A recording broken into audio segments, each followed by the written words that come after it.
Assalamualaikum warahmatullahi wabarakatuh. Selamat pagi, salam sejahtera bagi kita semua. Sebelumnya, perkenalkan nama saya Setio Triwahyudi. Saya dari jurusan Ilmu Ekonomi, Fakultas Ekonomi dan Bisnis Universitas Brawijaya, dan juga penulis buku Ekonometrika.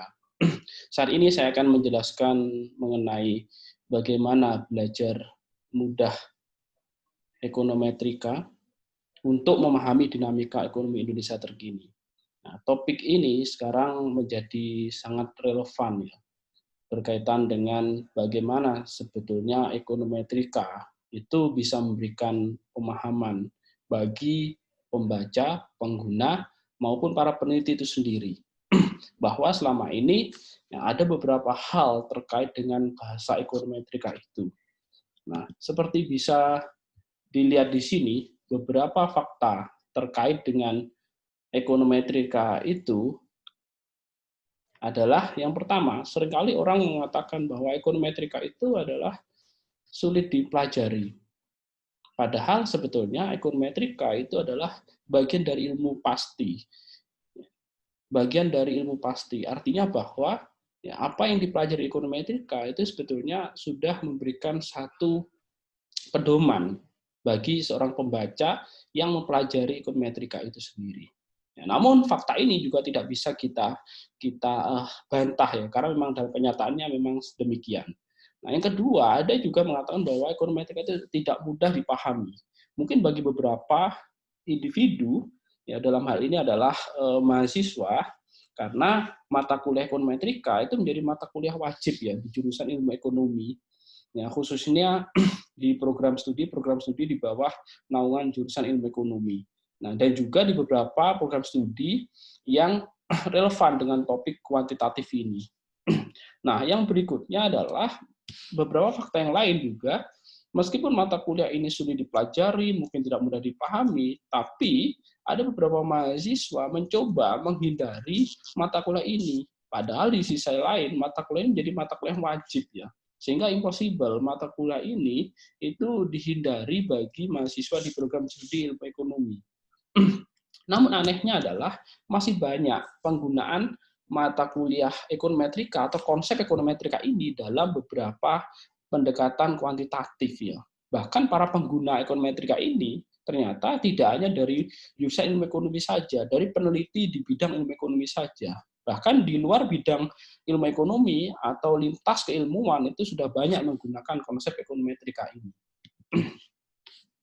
Kemudian berdasarkan itu, kenapa kok ekonometrika itu menjadi materi yang sulit dipelajari atau dipahami, padahal sebetulnya kalau kita ingin belajar ekonometrika, ekonometrika sederhananya adalah bagian dari pengukuran variabel ekonomi. Artinya bahwa ekonometrika itu berasal dari kata economics and metrics ya. Ekonomi dan matrix itu kita sebut sebagai pengukuran variabel ekonomi.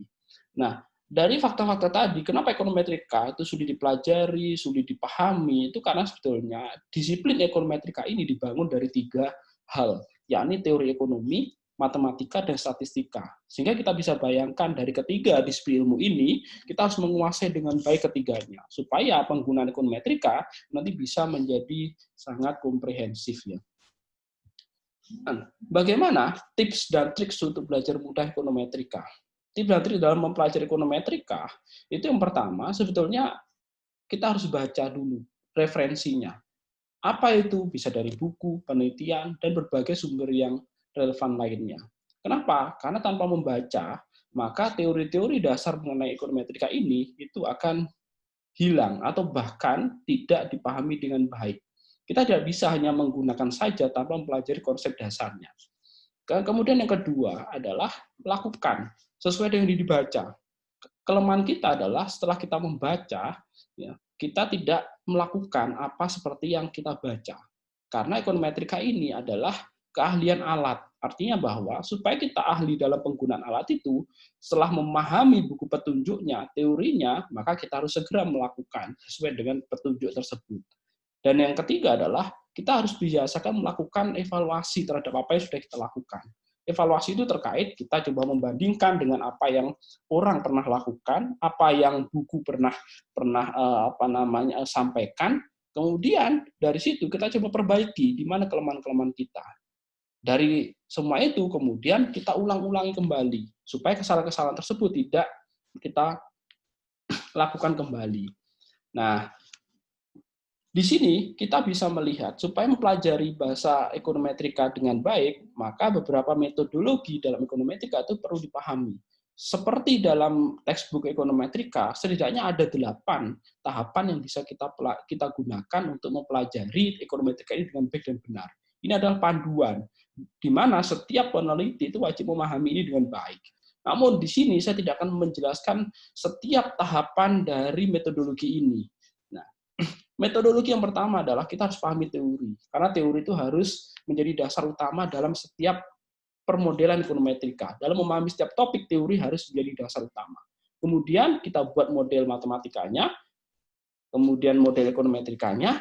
Tahapan berikutnya adalah ketika model itu sudah selesai kita buat, baru kita kumpulkan data. Mungkin ada pertanyaan, kenapa ada 2 model yang dipakai? Tidak model matematika saja, tapi menggunakan model ekonometrika. Hal itu karena dalam model matematika, dengan pendekatan deterministiknya, itu tidak bisa menjelaskan perilaku di luar model. Deterministik artinya bahwa perubahan-perubahan dalam model itu hanya ditentukan dari dalam model saja. Sementara ekonometrika, data yang kita gunakan selama ini, variabel yang kita pakai selama ini, ketika dimodelkan, tidak setiap variabel itu mampu menjelaskan modelnya dengan baik. Bahkan tidak mampu menjaga model dengan baik. Karena itu digunakan model ekonometrika, di mana model ekonometrika dengan pendekatan stokastiknya di sana menjelaskan bagaimana perilaku variabel independen menjelaskan dependen, pun demikian variabel di luar independen itu bisa menjelaskan variabel dependennya. Melalui apa? Melalui konsep error. Karena itu pendekatan ekonometrika disebut juga dengan pendekatan stokastik. Ketika model ekonometrika ini kita pakai, kemudian langkah berikutnya adalah kita kumpulkan data. Nah, setelah data terkumpul, kita lakukan estimasi model. Model yang kita estimasi adalah model ekonometrikanya, bukan model matematika. Baru langkah berikutnya adalah kita uji kebaikan model dengan melakukan pengujian, salah satunya adalah uji hipotesa. Dari uji hipotesa kita lanjut ke forecasting untuk peramalan, dan terakhir adalah rekomendasi kebijakan. Secara prosedural ekonometrika ini, memang pemahaman ekonometrika itu akan menjadi sangat kompleks sekali, mulai dari awal sampai dari akhir. Karena itu, untuk memahami ekonometrika dengan baik, tidak cukup hanya waktu sejam, 2 jam saja. Kita membutuhkan banyak waktu untuk belajar itu. Dalam topik hari ini, kita akan menjelaskan mengenai bagaimana data dikumpulkan, kemudian proses estimasi, kemudian pengujian hipotesa. Sementara yang lainnya tidak kita bahas detail dengan ini. Mungkin di lain kali kita akan bahas lebih detail untuk masing-masing metodologi ini.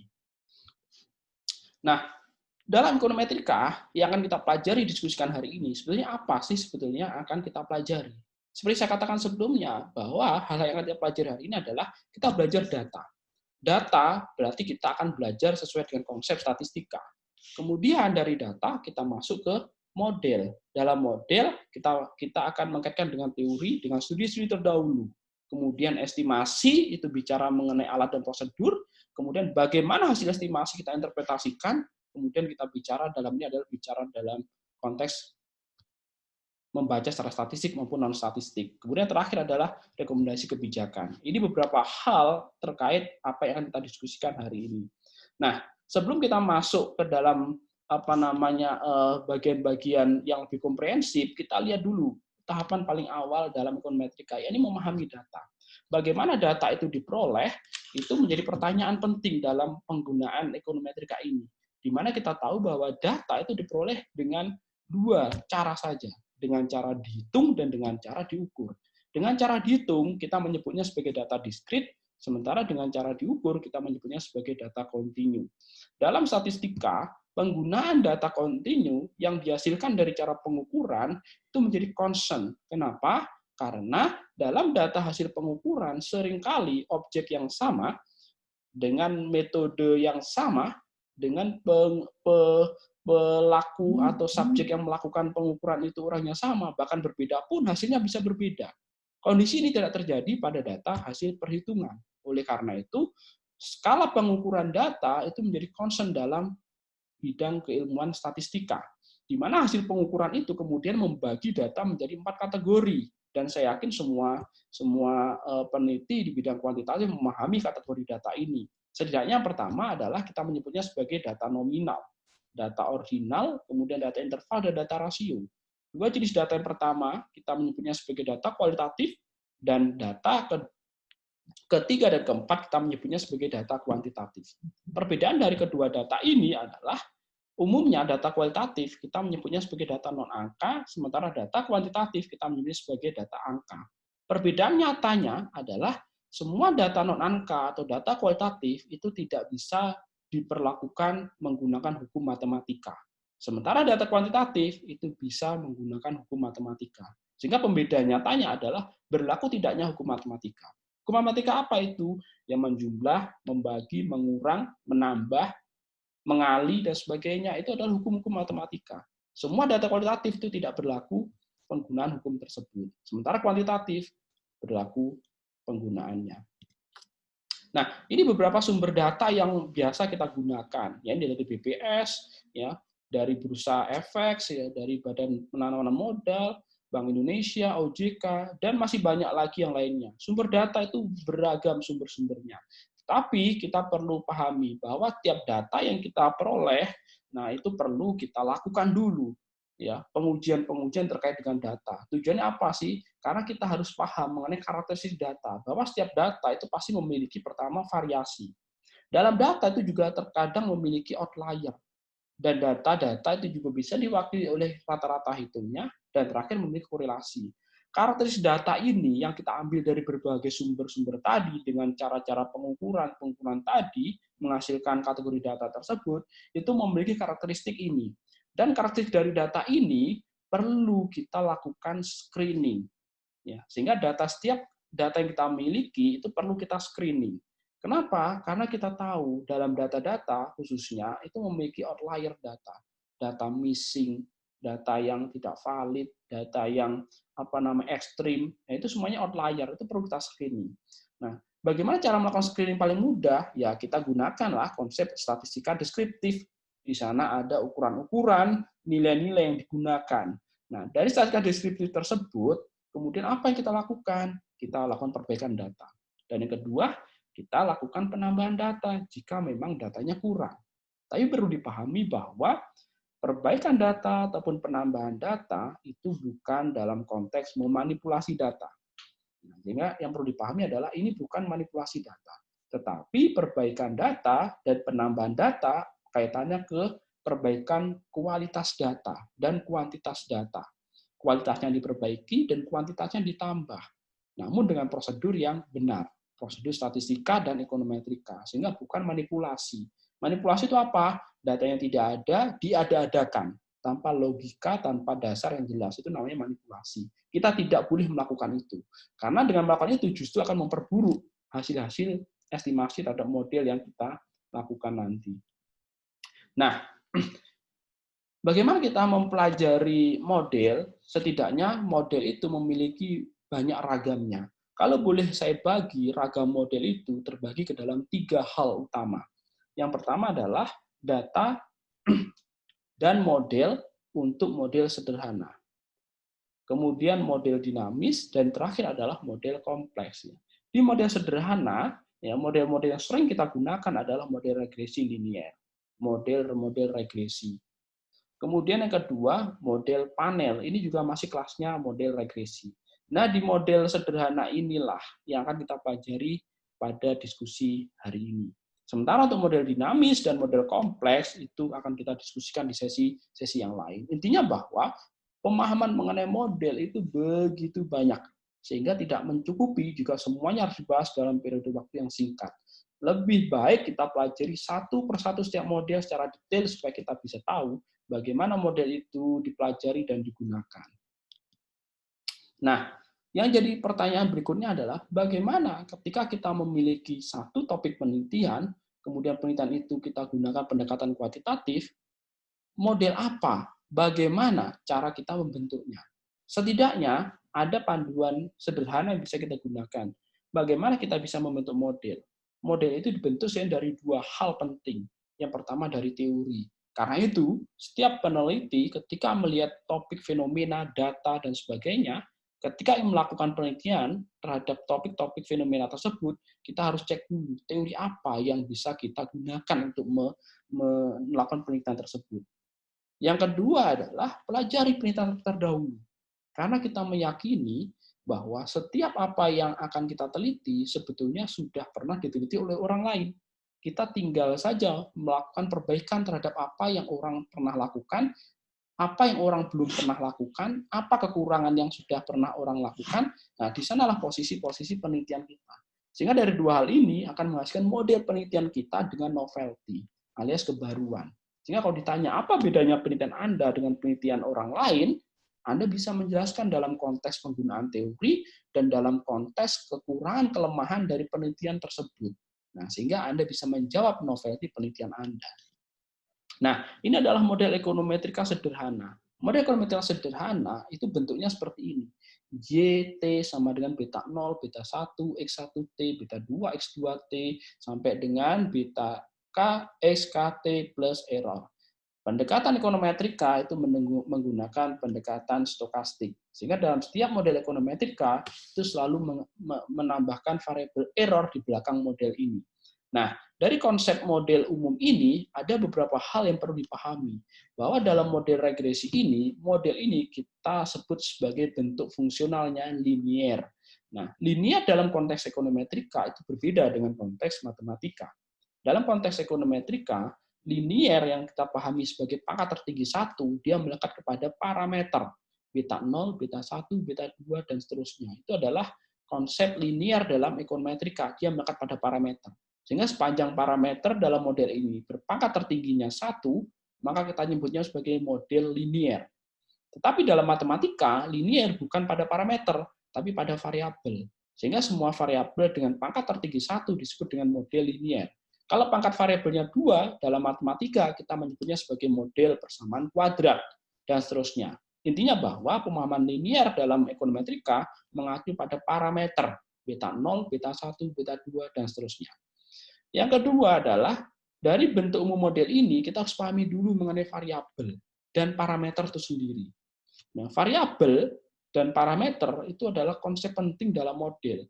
Tidak ada model ekonometrika yang tidak memiliki komponen ini. Variabel itu perlu dipahami definisi operasionalnya, perlu dipahami definisi pengukurannya.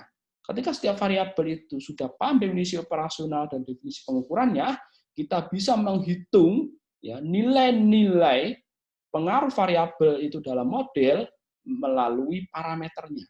Sehingga parameter itu ada dua dalam model itu. Parameter yang konstan dan parameter yang koefisien. Parameter koefisien itu melekat pada variabel, yakni beta 1, beta 2, dan sebagainya. Yang akan kita lakukan pengukuran terhadap parameter, khususnya parameter koefisien ini. Nah, yang terakhir adalah adanya error term. Error term ini adalah dalam bahasa ekonometrika juga disebut sebagai disturbance term. Juga disebut sebagai komponen error. Nah, sehingga error ini selalu ada. Artinya bahwa semua hal yang tidak bisa dijelaskan dalam model ini kemudian nanti bisa di-cover dalam perilaku error ini. Sehingga error ini bisa menjelaskan banyak hal dalam model ekonometrika itu sendiri. Nah, kemudian ketika kita bicara mengenai estimasi model, nah, adalah estimasi itu kaitannya dengan apa yang digunakan, ini bicara mengenai alat, bagaimana menggunakan, bicara mengenai prosedur, dan kemudian yang terakhir adalah bagaimana hasil yang diperoleh, apakah sudah baik atau tidak. Sehingga estimasi model ini dia harus dipahami secara komprehensif, tidak hanya menentukan alat, tidak hanya prosedur yang dilakukan, tapi apa yang dihasilkan pun itu harus diuji kebaikannya. Nah, ketika kita bicara mengenai alat, ketika kita bicara mengenai prosedur, mungkin semua hal itu sudah kita pahami dengan baik. Tetapi seringkali yang kita lupakan adalah uji kebaikan model. Nah, uji kebaikan model dalam konteks regresi, dalam konteks pendekatan kuantitatif untuk model regresi linear ini, uji kebaikan model mengacu kepada classical assumption teorinya Gauss-Markov. Nah, di mana di beberapa textbook ekonometrika, uji asumsi klasik ini dia dijelaskan bisa bersubab-subab. Artinya bahwa banyak poin-poin dalam pengujian asumsi klasik itu. Namun secara umum saya hanya akan merangkum dari semua poin-poin teori Gauss-Markov ini ke dalam 5 hal penting. Yang pertama bahwa asumsi klasik dia bicara mengenai hubungan. Hubungan apa? Linier. Linier tadi yang sempat kita bahas di depan, yakni linier pada parameter. Yang kedua, uji asumsi klasik itu bicara mengenai teknik sampling. Dia bicara mengenai data diambil dengan cara random. Dan yang ketiga, dia bicara mengenai zero conditional means. Ini adalah kondisi mengenai bagaimana error itu dikontrol dalam model. Keempat, dia bicara korelasi, dan yang terakhir dia bicara variance. Apa yang kita pelajari dalam uji asumsi klasik ini, nanti saya akan fokus kepada 2 hal yang saya kotakin di bawah ini, korelasi dan varian. Karena sebetulnya inti dari setiap estimasi model, dia berada pada 2 konsep classical assumption ini. Nah, apa yang kita pelajari mengenai uji asumsi klasik ini, jika semuanya nanti dipenuhi, nanti akan menghasilkan model yang kita sebut sebagai model blue.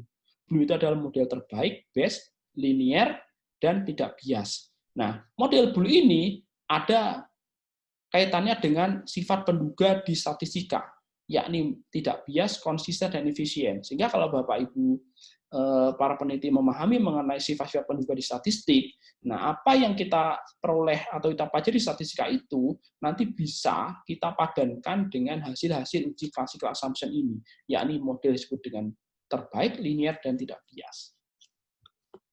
Nah, sekarang dari 2 konteks tadi, korelasi dan varian tadi, dalam model ekonometrika itu akan dipelajari lebih detail, diuji lebih detail. Misalkan korelasi. Korelasi nanti terbagi menjadi 2. Ada korelasi antar variabel dan korelasi antar waktu. Korelasi antar variabel berarti antar variabel X1 dengan X2, X1 dengan X3, X1 X4 dan seterusnya, juga dengan X1 dengan Y-nya. Nah, namun dalam konteks pengujian korelasi ini, yang kita uji adalah korelasi antar variabel independen. Ya, X1 dengan X2, dan seterusnya. Nah, ujinya nanti menggunakan uji multikolineritas. Dan kita semua sudah paham multikolineritas itu untuk menguji korelasi antar variabel independen. Dan yang kedua adalah korelasi antar waktu. Dalam korelasi antar waktu ini, kita mengujinya dengan menggunakan uji autokorelasi.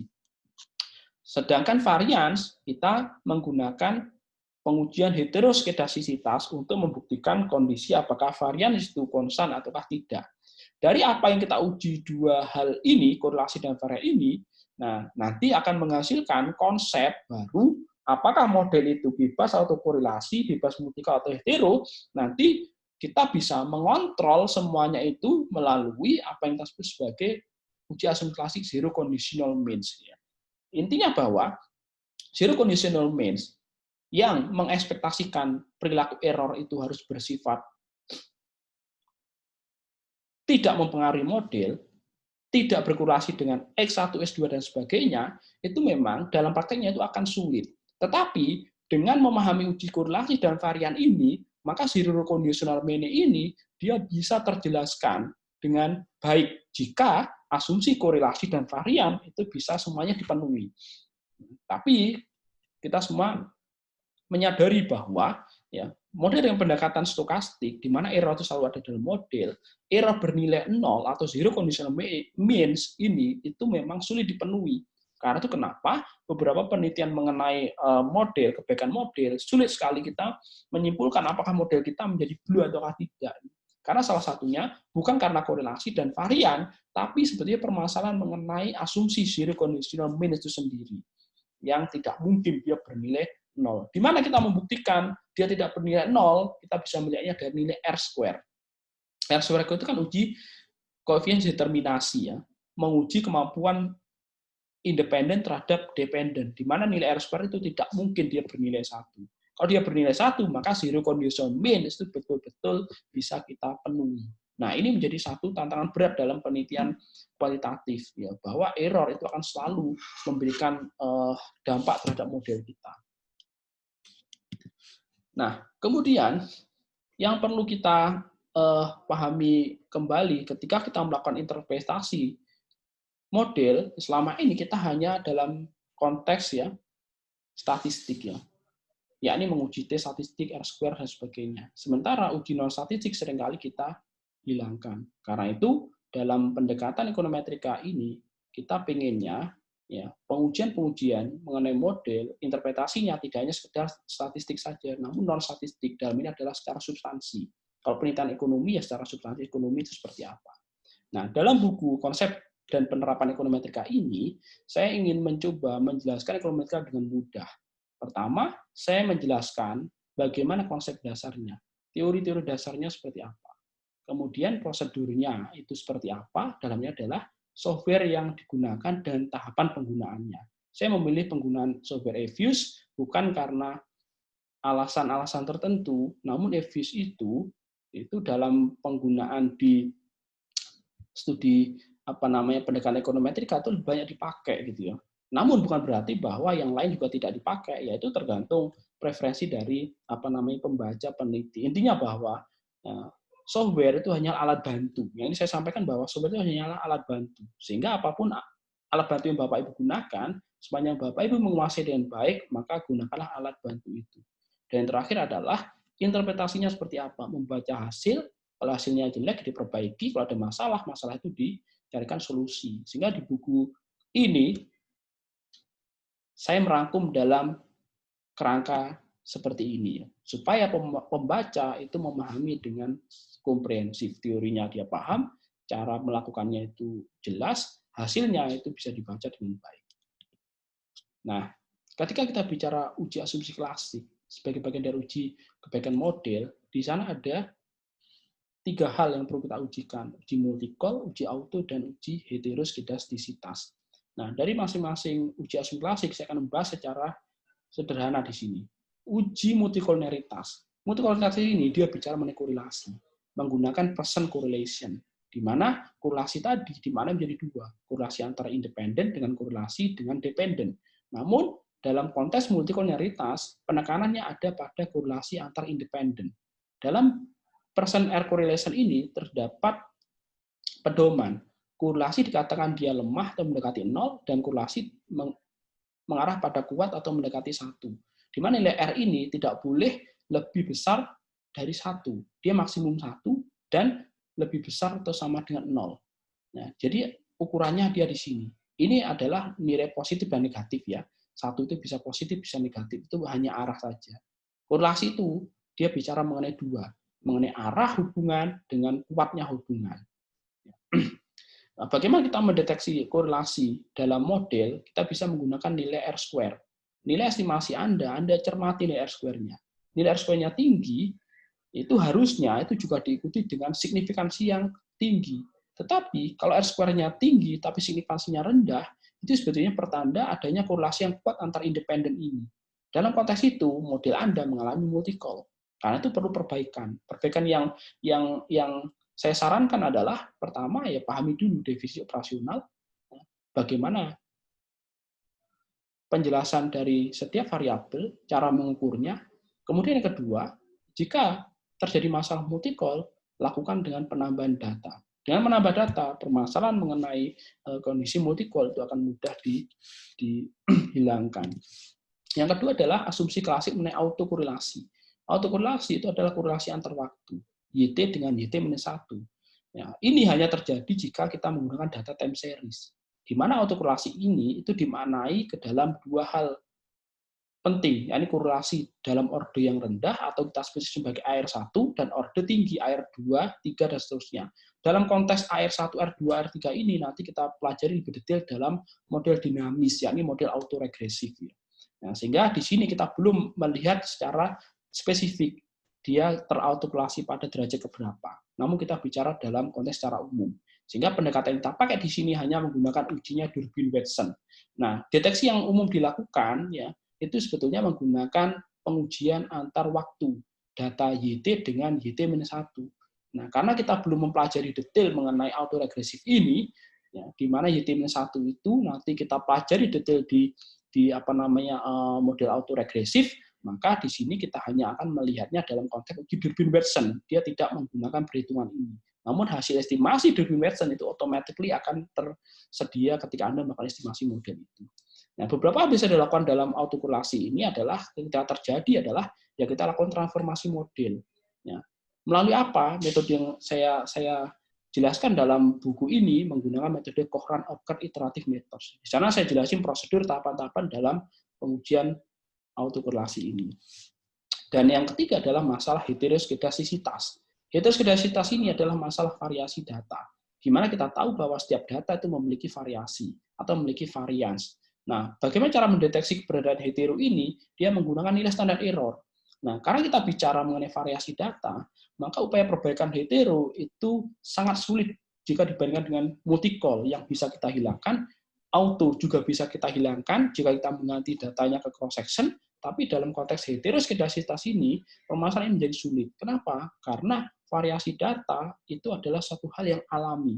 Setiap peneliti tidak bisa membuat data itu menjadi tidak memiliki variasi. Data tidak variasi itu berarti nilai variasinya 0. Nilai variasinya 0, maka standar errornya juga 0. Itu tidak mungkin. Setiap data pasti memiliki varians, memiliki variasi. Nah, ketika kita bicara estimasi data, maka kemudian kita akan selalu mengkaitkan dengan konsep ini, hipotesis. Nah, hipotesis ini juga menjadi bagian dalam pembelajaran di buku ini ya, bahwa hipotesis itu ada dua, hipotesis statistik dengan hipotesis penelitian. Seringkali kita bingung membedakan dua hal ini. Hipotesis penelitian itu hipotesis berkaitan dengan tujuan-tujuan penelitian kita. Kita hipotesakan. Kemudian dari tujuan itu kita uji secara statistik, itu disebut dengan hipotesis statistik. Nah, bagaimana kita merumuskan pernyataan hipotesis? Pernyataan hipotesis itu ada hubungannya dengan rumusan penelitian kita. Seringkali menggunakan konsep H0 dengan HI. Beberapa textbook menggunakan definisi H0 HI itu beragam. Tapi saya lebih senang menggunakan H0 dan HI itu menggunakan pemahaman hipotesis awal dan akhir. H0 itu awal, HI itu akhir. Di mana posisi penelitian kita, penelitian itu ingin menjawab tujuan akhir. Sehingga hipotesanya itu selalu diletakkan pada hipotesa akhir. Bunyi hipotesa akhir itu biasanya diduga X berpengaruh terhadap Y. Sementara hipotesis awal biasanya diduga X tidak berpengaruh pada Y. Sehingga dari pemahaman ini, maka H0 dengan HI itu ada sesuatu yang bertolak belakang. H0 biasanya menggunakan kata atau kalimat negatif, tidak berpengaruh. HI biasanya menggunakan kalimat positif, berpengaruh. Sehingga dengan memahami ini, kita akan memahami pernyataan hipotesa dengan baik, bisa menyusun dengan baik. Ketika kita gagal menyusun pernyataan hipotesa, bahkan nanti melakukan estimasi, ya, maka kesalahan-kesalahan pengujian hipotesa nanti akan dibagi menjadi dua. Kesalahan pengujian hipotesa tipe 1 dan kesalahan tipe 2. Apa itu tipe 1? Tipe 1 biasanya disebut sebagai alpha risk, tipe 2 disebut dengan beta risk. Tipe 1 itu hubungannya pada level signifikansi. Kita salah dalam menentukan derajat signifikansi. Harusnya pada 10%, kita pakai 5% atau pakai 1%, sehingga hasilnya tidak signifikan. Sementara pada tipe 2, ini hubungannya pada pernyataan hipotesis. Kesalahan dalam merumuskan pernyataan hipotesis. Harusnya H0-nya tidak berpengaruh, Anda gunakan berpengaruh kalimatnya. Sehingga ada penggunaan hipotesis yang terbalik antara H0 dengan HI. Pada tujuannya harusnya berada di HI. Nah, sehingga dari dua tipe kesalahan hipotesa ini, maka kesalahan hipotesis yang sebetulnya sangat fatal itu jika terjadi pada tipe 2. Karena kesalahan pada tipe 2, maka apa yang akan kita lakukan semua akan sia-sia. Tapi kalau tipe 1, yang kita lakukan di awal itu benar semua, tapi kita salah saja dalam menggunakan level signifikansinya saja. Sehingga pernyataan hipotesis itu sudah benar, tapi levelnya itu yang perlu kita sesuaikan kembali. Nah, sekarang kita masuk ke dalam konsep model regresi yang kedua, yakni model regresi data panel. Ini adalah bagian penting dalam buku ekonometrika saya ini, di mana data panel itu sering kita gunakan, namun kita seringkali juga kita melupakan secara konseptual mengenai data panel itu seperti apa. Intinya adalah data panel itu merupakan gabungan dua data, ada data cross section dengan data time series. Ya. Dari dua data ini digabung menjadi satu dalam satu model disebut dengan model data panel. Menariknya model data panel dibandingkan model regresi biasa, dia memiliki namanya unobserved factor. Faktor yang tidak terobservasi, namun dia menentukan perilaku dari model. Nah, berkaitan dengan model data panel ini, secara detail bentuk umumnya, ya nanti bisa dibaca detail di buku saya ini. Nah, bahwa model data panel ini model yang sebenarnya sering kali digunakan. Ya bentuk umumnya seperti ini. Nanti Struktur datanya pun sebetulnya data yang selama ini kita pakai, cuman bedanya adalah data time series dan cross section itu gabung menjadi satu, sehingga dia seolah membentuk satu struktur yang menjadi kompleks sekali. Nah, alasan utama dalam penggunaan data panel ini karena pertama ketersediaan data itu sangat banyak sekali, tapi seringkali kita hanya fokus pada time series saja, cross section saja. Kenapa tidak kedua-duanya? Kedua adalah variasi data. Variasi data itu selalu ada dalam model, sehingga model itu heterogen. Kenapa heterogenitas model ini, heterogenitas data ini tidak dijelaskan dalam model? Nah, sehingga heterogenitas inilah yang menjadi hal yang penting dalam model panel itu, yang nanti akan dihitung secara eksplisit dalam model. Nah, kemudian masalah kolineritas, korelasi tinggi, spurious, bias itu masalah yang seringkali terjadi. Karena itu model panel ini diharapkan bisa mengurangi masalah ini. Nah, dari semua hal ini, sebetulnya alasan utama penggunaan model panel itu adalah terkait masalah omitted variable. Omitted variable itu adalah tidak digunakannya variabel relevan maupun variabel irrelevan. Maksudnya apa? Omitted variable itu bisa terjadi dalam dua hal. Pertama, omitted irrelevant variable, artinya variabel yang tidak relevan itu justru masuk dalam model. Atau yang kedua, omitted relevant variable. Variabel yang relevan justru tidak masuk dalam model. Kasus yang seringkali terjadi adalah kasus yang pertama. Banyak variabel irrelevan yang justru dimasukkan dalam model, supaya terlihat model itu menjadi sangat kompleks, sangat sulit, dan sebagainya. Sementara kasus yang kedua jarang sekali terjadi, karena ini ada hubungannya dengan brand teorinya. Nah, ragam model panel nanti bisa dilihat lagi dalam buku, itu ada 3, full, fix, sama random. Dari semua model ini, nanti sudah saya jelaskan dengan detail dalam buku ini ya. Sehingga saya tidak akan menjelaskan secara parsial di sini karena terlalu panjang sekali. Nah, saya hanya akan memfokuskan saja mengenai bagaimana sebetulnya melakukan prosedur dalam estimasi, mulai dari data di entry sampai dengan data diinterpretasikan. Di sini saya mencontohkan adalah dalam kasus data panel, penggunaan data cross section dengan data time series. Struktur tadi itu gambarnya seperti ini. Nanti bisa dilihat detail di buku saya juga ya. Nah, prosedurnya itu saya jelasin seperti ini. Nah, untuk kasus multiple, auto, hetero pun nanti prosedur seperti ini itu juga saya jelaskan. Nah, sehingga dengan memahami, membaca buku ini dengan baik, Bapak Ibu bisa terbantu bagaimana Anda membaca konsep, memahami konsep, kemudian menggunakan software sampai dengan menghasilkan interpretasinya seperti apa. Nah, itu juga saya bahas dengan detail. Bisa terlihat seperti itu di slide-slide ini ya. Nah, beberapa hal terkait dengan topik kita hari ini adalah berkaitan dengan pertanyaan-pertanyaan yang sering ditanyakan. Yakni, yang pertama adalah bagaimana sih treatment yang harus dilakukan terkait data missing? Ya, ini seringkali dipertanyakan berkaitan dengan ekonometrika ini. Apakah harus membuang data atau manipulasi data? Dalamnya adalah interpolasi misalkan. Nah, saya tidak mengatakan interpolasi adalah manipulasi ya, tapi beberapa interpolasi itu juga bisa berdampak kepada data itu menjadi tidak benar. Kalau dia tidak benar, nanti dia bisa dalam konteks wah ini berarti dimanipulasi, padahal datanya tidak seperti itu. Sehingga maknanya seperti itu. Bukan saya mengatakan interpolasi itu manipulasi ya, jangan salah paham mengenai itu. Namun yang ingin saya katakan di sini adalah treatment kita jika datanya missing ya, itu bagaimana?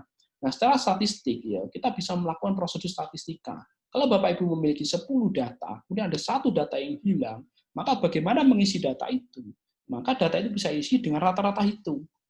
Rata-rata hitung di mana? 9 data yang ada itu kita jumlahkan, kita bagi dengan 9, kemudian rata-rata itu kita masukkan sebagai data di urutan ke-10, kemudian kita jumlahkan semua, kita bagi 10, maka sebetulnya secara rata-rata tidak akan ada perubahan yang signifikan. Intinya bahwa prosedur statistik ini itu bisa kita gunakan jika yang missing itu hanya 1-2 data saja dari sekian ratus data yang kita miliki. Itu bukan manipulasi. Nah, kalau kita ingin membuang, ya silahkan jika kita memiliki alternatif data yang lain. Ya, intinya itu. Bagaimana interpolasi? Interpolasi itu bukan manipulasi, tetapi masalahnya interpolasi itu akan berdampak kepada pemecahan data. Interpolasi itu adalah misalkan inflasi datanya tahunan, kita pengennya data bulanan. Menggunakan teknik interpolasi, kita mempecah data tahunan menjadi data bulanan. Nah, apakah ini menjadi fair, menjadi benar, menjadi valid? Ya tergantung interpretasi Bapak Ibu. Intinya bahwa kita harus pahami bahwa memecah data tahunan menjadi data bulanan itu harus melihat kondisi real di lapangan. Kita harus pahami bahwa setiap tahun itu berbeda-beda kondisinya. Setiap bulan itu beda-beda kondisinya. Sehingga tidak boleh disamaratakan bulan pertama, 2, 3 dengan angka-angka yang kita hasilkan itu. Karena itu saya katakan hati-hati dengan penggunaan bahasa interpolasi ya. Kemudian yang kedua adalah data dalam variabel itu memiliki satuan berbeda. Bagaimana perlakuannya? Saya perlu sampaikan bahwa setiap data itu ada dalam variabel masing-masing. Setiap variabel memiliki data masing-masing. Setiap variabel memiliki definisi operasional masing-masing. Setiap variabel memiliki satuan masing-masing. Otomatis variabel pendapatan satuannya berbeda dengan variabel inflasi. Sehingga dengan pemahaman itu, maka peneliti itu tidak dalam konteks, yuk data ini disamakan. Ya tidak bisa. Data itu yang begitu. Tidak mungkin dong kita menggunakan data pendapatan nasional tapi satuannya dia juta orang itu ya tidak mungkin. Ya intinya bahwa satu yang berbeda itu adalah hal yang biasa. Sehingga perlakuannya ya gunakan data itu seperti data sesuai definisi operasionalnya. Tidak perlu diubah-ubah. Kalau Anda mengubah satuannya diubah, orang menjadi persentase, persentase menjadi rupiah dan sebagainya. Justru ini akan merepotkan. Ya. Jadi jangan dimanai data yang berbeda satuannya itu, berarti angkanya tidak sama, kemudian disama-samakan. Ya ini justru yang salah. Nah, kemudian jika menggunakan data kategori original ataupun data kategorikal, bagaimana model dan cara analisisnya? Nah, data ordinal atau kategorikal itu adalah bagian dari data kualitatif. Data kualitatif berarti kalau dimodelkan di kuantitatif, dia menggunakan variabel kualitatif. Variabel kualitatif yang bisa digunakan dalam model kuantitatif itu umumnya disebut sebagai variabel dummy. Nah, berkaitan dengan cara pengujian variabel dummy ini, nanti ada model khusus, ada metode khusus yang bisa dipakai. Salah satunya adalah metode maksimum likelihood, yang nanti tidak bisa kita bahas dengan detail di sini ya, karena itu perlu memahami dulu bagaimana mengkonstruk modelnya, kemudian prosedurnya seperti apa, sampai dengan estimasi dan interpretasinya. Itu adalah model tersendiri. Intinya bahwa variabel dengan data ordinal ataupun kategorikal itu bisa diestimasi dengan pendekatan kuantitatif, namun harus dalam bentuk variabel dummy, ya, dummy independent maupun dummy dependent. Nah, nanti pendekatannya berbeda. Yang akan kita bahas lebih detail di sesi berikutnya, sesi yang lain. Nah, terkait hipotesis, apakah perlu juga ditambahkan dalam kerangka pemikiran? Nah, mengenai hipotesis, setiap pendekatan kuantitatif umumnya dia menambahkan hipotesa dalam draft tulisannya. Nah, bahkan ada yang menambahkan dalam kerangka pikir. Nah, sehingga tidak hanya hipotesis sebetulnya yang bisa dituliskan di kerangka pikir, ya teori-teori pun juga bisa dituliskan juga dalam kerangka pikir. Penelitian terdahulu pun juga bisa ditambahkan kerangka pikir. Kalau Bapak Ibu ingin membuat kerangka pikir yang komprehensif, ya bagian hipotesis, teori, penelitian terdahulu itu pun juga boleh ditambahkan. Namun konsekuensinya adalah kerangka pikir menjadi sangat kompleks sekali. Nah, silakan saja. Bagaimana menghindari kesalahan pengujian hipotesis, baik kesalahan tipe 1 maupun tipe 2? Nah, untuk menghindari kesalahan pengujian hipotesis, pasti ya baca konsep hipotesis dengan baik ya. Baca prosedur pengujian hipotesis sampai membaca hasil hipotesa. Supaya kesalahan-kesalahan itu bisa dihindari. Sehingga tanpa memahami itu dengan baik, kesalahan-kesalahan itu pasti akan memiliki kemungkinan untuk terjadi. Uji asumsi klasik apa yang perlu dilakukan pada model regresi sederhana dan berganda? Nah, kalau dalam model sederhana, ya asumsi klasiknya ya hanya asumsi auto sama hetero. Sementara asumsi multi-call tidak, karena multi-call hubungannya pada korelasi antar independen variabel. Sementara dalam model sederhana, independennya kan hanya satu, sehingga multi-call tidak perlu diuji. Sementara untuk model berganda, ya semua uji asumsi klasik itu bisa digunakan. Nah, khusus untuk data time series, maka autokorelasi itu wajib digunakan. Sementara jika datanya cross-section, maka uji autokorelasi itu tidak perlu dilakukan. Sehingga penggunaan asumsi klasik itu melihat bentuk modelnya sederhana ataukah berganda, juga melihat datanya time series ataukah cross-section. Dan yang berikutnya adalah untuk mulai entry data untuk model panel, mana prosedur yang mudah dan apa yang perlu dipahami. Nah, mengenai prosedur yang mudah, ya ini ada hubungannya dengan penggunaan software. Sehingga Bapak Ibu harus menentukan dulu software mana yang Bapak Ibu pahami dengan baik. Sehingga di setiap software itu bisa digunakan untuk melakukan pengujian model panel ini. Sehingga silahkan saja dipilih software apa yang Bapak Ibu gunakan. Intinya bahwa software apapun yang Bapak Ibu gunakan, itu memiliki kelemahan dan kekurangannya. Tergantung Bapak Ibu bisa atau tidak menggunakan itu dengan baik, ya, supaya hasilnya bisa optimal. Dan yang terakhir adalah, pada model panel, apa perlu dilakukan uji asumsi klasik? Ini pertanyaan yang sering kali dipertanyakan.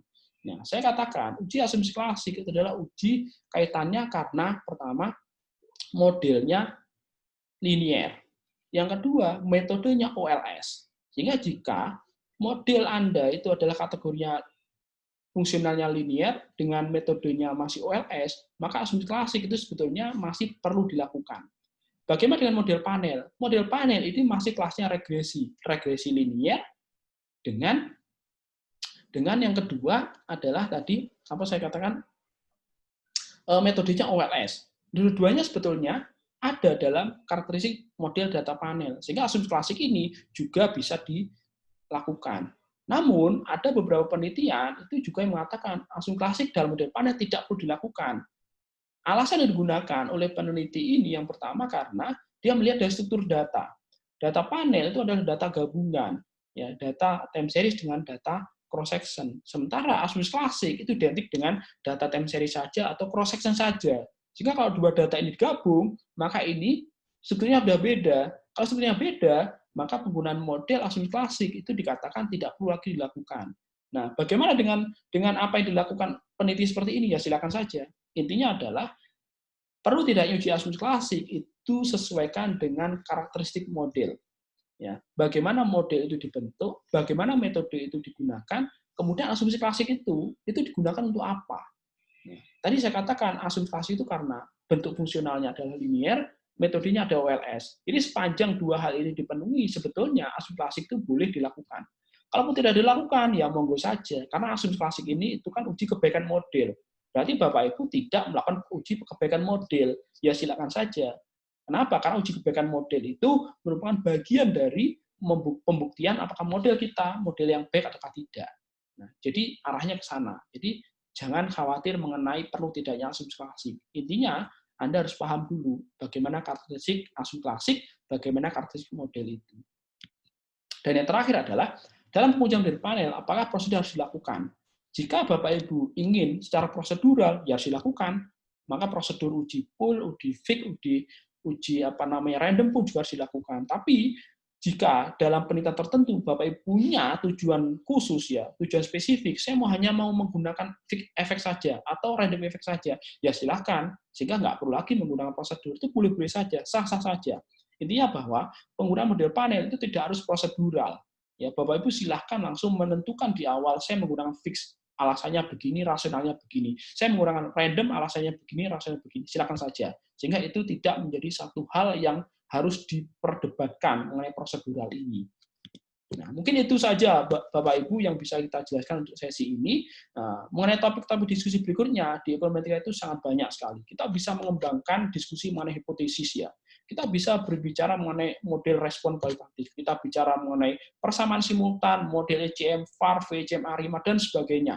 Nah, supaya lebih komprehensif, setiap topik ini harus kita jelaskan secara komprehensif setiap pertemuan. Tidak bisa semua dibahas dalam satu pertemuan, kemudian kita pandai. Intinya bahwa pelajari setiap topik dengan baik, lakukan prosedur sesuai dengan proseduralnya, kemudian bagaimana interpretasi, jika ada hal yang kurang benar, kurang baik, silakan diperbaiki lagi. Intinya, apa yang kita lakukan, jika dia sesuai dengan prosedur yang benar, dengan panduan yang jelas, maka hasilnya juga akan optimal. Sekian saja dari saya. Jika ada hal yang kurang berkenan, saya mohon maaf. Terima kasih. Assalamualaikum warahmatullahi wabarakatuh.